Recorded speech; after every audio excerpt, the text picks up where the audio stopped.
Hey, what's going on, Growth Squad? And welcome to another episode of the Eugene Hamilton podcast. Hope you're doing well. We're counting down the days until Christmas Day. Listen, and I know that things are moving forward. Things are racing fast, moving ahead. And I know that you are doing your best to spend some time with me. So I thank you so much for tuning in. Whether you're listening on podcasts, whether you're looking at this on YouTube, wherever you are today, I thank you for being you. Thank you for your support, and thank you for giving your boy a quick listen today as we move forward. As you realize, we've switched up the format a little bit. Just kind of giving you smaller snippets of the podcast, hoping that will help you on your commute to work, as you walk into class, wherever you are. I'm hoping that these small 12 to 15 minutes of impact is doing something for your life, and you are sharing, you are subscribing, and you're letting others know that the Eugene Hamilton podcast is on fire. So don't you forget to hit that like button. I promise you, as you think about the algorithm, you think about those who are in charge of the platform, when they see that you're liking, you're sharing, they say, oh man, this thing is on to something. So thank you in advance for all the shares, all the likes, and all the comments that you're leaving below as we move forward. Today's episode is hot like always. Let's begin with the word of prayer and move forward. God, we thank you so much again for life. Thank you for giving us the gift of another chance. Thank you so much that even when we blew it, even when we thought things were done, it was over, we didn't have another shot, we thank you that you are the God of a second chance. Thank you for my friends today who are tuning in from all over the place, all over the world. We thank you so much that we can gather together using this medium, this opportunity, this platform called the podcast.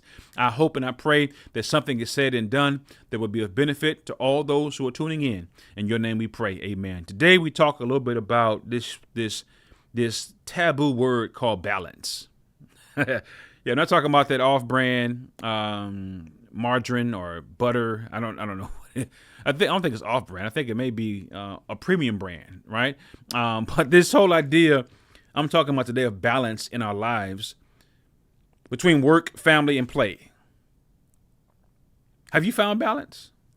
Yeah, I know that there's some who have this belief that balance is achievable. And there's some people who are like, there's no such thing as balance.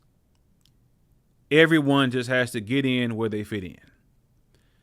I'm not here to argue either side. I'm here to share with you a few things I believe will be of benefit, because check this out. People who don't have balance in their lives, several things have happened. They've worked it out with those who are important to them in their lives, whether there be children, family, wife, husband, whatever it might be. They've worked it out with them. And they've come to an agreement, and they've said, you know what? In order for us to get here, in order for us to move here, there's no balance right now. Here's what we're doing. And I ran across this study.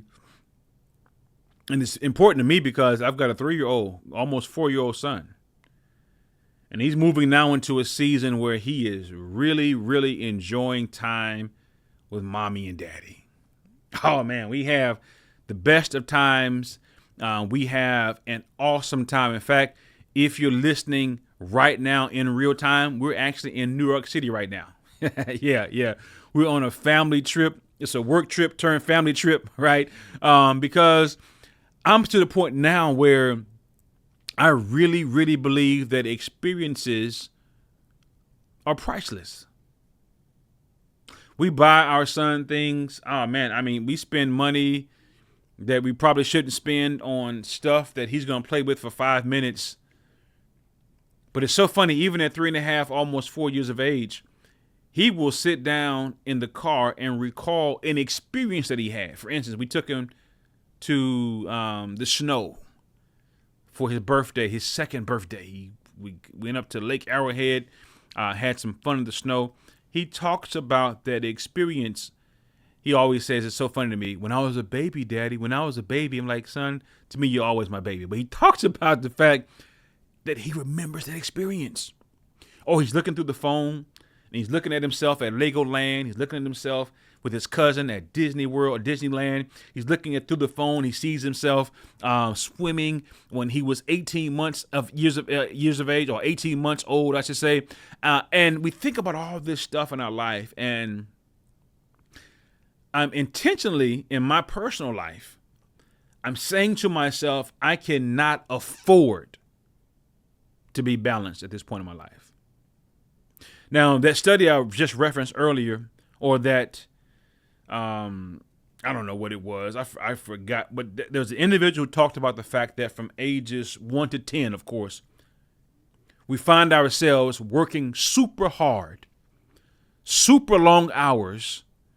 And that's actually the time in our kids' lives where we should be working super hard. Now, I know we're all at different points in our life. We're all working toward different things. Trust me, I get it. Some of you are working really hard, trying to, build something, and homes and all that stuff is noble. All that stuff you should do. But for me, while I'm working toward all that you whatever you can think of right now, I'm working toward that as well. Generational wealth, a home, I don't know, opportunities for my son. I'm working towards all of that. And I realize it's not going to fall out the sky. We've got to put in work. We got to put in extra hours. We got to travel or do things sometimes that we don't feel like doing. I get it. Trust me, I get it. But I'm also saying to myself, man, I don't want my son to miss out on my presence in his life because I'm gone all the time. Now, I'm gone enough. I'm gone a little bit right now. But I said to myself, I'm not going to be gone all the time. That does not do anything good for him. Doesn't do anything good for my family, for my marriage. For us, it doesn't work for me being gone all the time. And then there are opportunities now where I am being more intentional about including my family on, like I just said, this current work trip I'm on. We've extended it and said, hey, you know what?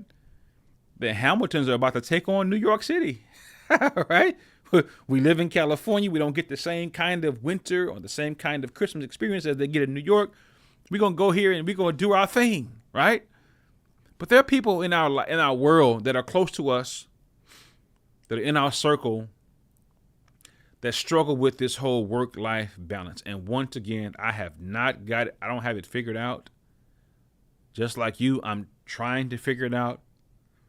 I'm trying things, and if something doesn't work, I sit down and have another powwow with my family. Say, hey, is this working? Is this not working? What can I do better? Or I ask permission. Right? I say, hey, listen, here's a season. Because as an entrepreneur, I get there are seasons where things are more busy, where things are you're grinding. There are seasons, right? This new book is out. My new children's book is out. In fact, go get it right now at EGH&x.org right now. Go get it. I don't care if you pause this or not. Go get it. EGH&x.org. In fact, the best Christmas gift you can give to kids right now is access to literacy, access to reading, access to knowledge. Let's go get my book, EGH&x.org. Here it is, though. The American Psychological Association says that about 61% of adults reported that work is a significant source of stress in their lives. 61% of adults say that they're either stressed because of their workload, they're stressed because of the kind of work that they're doing, or they're stressed because what they're doing is not bringing them enjoyment and or fulfillment in their personal experience. Burnout rates. The Gallup survey found that around 76% of employees experience burnout at some point in their career. In other words, because they don't balance it out. I think I shared with you before, I picked up golf, kind of put it down, but I'm trying to find something. I don't play basketball I do get a chance every now and then throw a few weights around in the gym, but I'm trying to be a little bit more balanced in my life as well. Because when I find things that I enjoy, sometimes that same joy is contagious. I bring that home to my family. And when we engage in things, because I've had an opportunity to enjoy some stuff, I've had an opportunity to enjoy whatever it is, whatever hobby I may have, that helps to create that balance in my life, my family can live in the overflow of that as well. So there's several things you can do to aid in your quest to discover that work-life balance. Number one is you can begin to, this is nothing you have to pay anybody for. This is not a course you got to go buy offline or online, I should say. You need to prioritize self-care. If you're looking to be more intentional about work-life balance, work-life play balance, you gotta be intentional about prioritizing self-care. In other words, self-care is not just about indulging in a day at the spa. You may need that though. So don't deprive yourself. It's not just about pampering yourself. It's about making conscious choices to nurture your physical, emotional, spiritual, and mental well-being. It's about doing whatever you've got to do in those spaces to ensure that those four areas, your physical, your emotional, your spiritual, and your mental well-being stays top tier, top notch, and it stays sharpened.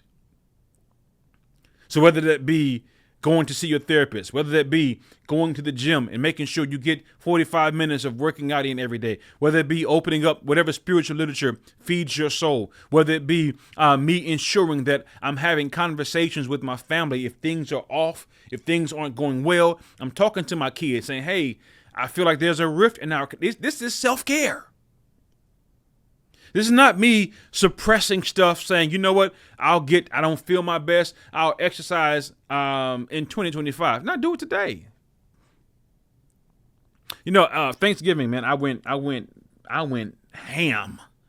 I don't eat ham. I don't eat pork at all, but I went ham, right? I went berserk in terms of my diet. And for like 10 days, I felt sluggish. I felt like I couldn't move.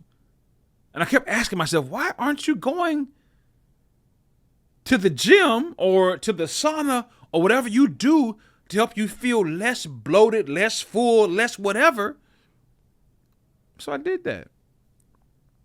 And while I may not be 10 pounds lighter, I feel it. You got to be intentional about prioritizing self-care and understanding that it's on you. It's not on your boss. It ain't on your spouse. It ain't on your kids. It's on you to prioritize that. And when you achieve that balance, when you achieve that ideal for you, right, you'll begin to feel the impact almost immediately. Because sometimes in life, listen, when we work hard and people don't appreciate it, sometimes we resent people.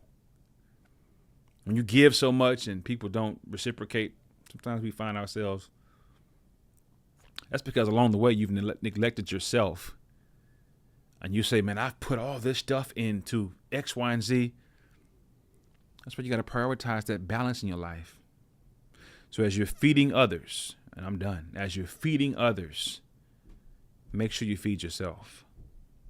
As you're feeding others, I'm not talking about just physically, as you're ensuring that other people's mental well-being is on point, as you're making sure that they have everything that they need, make sure that you also have everything that you need. Because as you move forward, not only does your family need you to be at your best, you need you to be at your best. Yeah. Not only does your employer need you to be at your best, or if you're an employer, not only do your employees need you to be at your best, you need you to be at your best. So don't fall off the bandwagon at the end of this year. Keep going strong. Keep prioritizing you and do your very best to find that work-life balance that will feed your soul and will keep you on point and on target as you end this year strong. Hope you heard something today that was beneficial to you. Hope you'll share this out. Let other people know about the Eugene Hamilton podcast, about this episode as well, that's helping you and aiding you in trying to find your very best self as you move forward. All right. Please don't forget to go to EugeneHamilton.org. Buy that book, You Go, Grow, Glow. And I promise you, your kids' lives will be the better for it. That's my time. Have a great rest of the week. Peace.